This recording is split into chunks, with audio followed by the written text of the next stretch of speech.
પવિત્ર તહેવારના દિવસે ભાવનગર મહાનગરપાલિકાના મેયર ભરતભાઈ બારડને ભાવનગર મહિલા કોંગ્રેસના બહેનો દ્વારા રાખડી બાંધવામાં આવી હતી।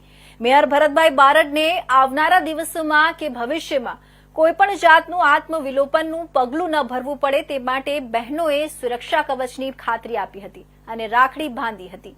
તેઓને તમામ મુદ્દા પર જે ભાજપના પદાધિકારીઓ દ્વારા જે મેયરને હેરાનગતિના ભાગરૂપે જે થોડા દિવસ અગાઉ જ મેયર ભરતભાઈ બારડે આત્મવિલોપન કરવાની જે ચીમકી ઉચ્ચારી હતી તેના લીધે ભાવનગર મહિલા કોંગ્રેસના બહેનો ખૂબ જ નારાજ હતા।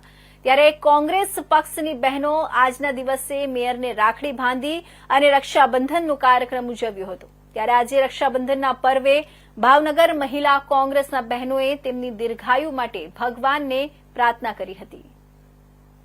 રક્ષાબંધનના દિવસે ભાવનગર શહેર મહિલા કોંગ્રેસ સમિતિ દ્વારા ભાવનગરના પ્રથમ નાગરિક એવા મેયર શ્રી ભરતભાઈ બારડને મહિલા કોંગ્રેસની બહેનોની આખી ટીમ રાખડી બાંધવા ગઈ હતી અને એ સાથે મેયરને ભવિષ્યમાં ક્યારેય આત્મવિલોપનની ચીમકી આપવી ન પડે એવી અમે ઈશ્વર પાસે પ્રાર્થના પણ કરીએ છીએ અને અમે એમને એની જે પરિસ્થિતિ હતી એની સરખામણીમાં અમને આખા બધા એના હોદ્દેદારોમાં આ વ્યક્તિ ભરતભાઈ બારડ ખૂબ જ પ્રામાણિક માણસ છે અને એના માટે અમને લાગણી છે।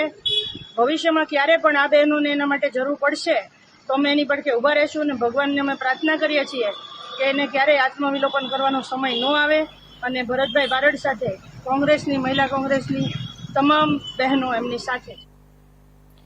તો હવે વાત કરીએ આપણે હિંમતનગરની। તો આજે ભારતભરમાં પવિત્ર તહેવાર એવા રક્ષાબંધનની ઉજવણી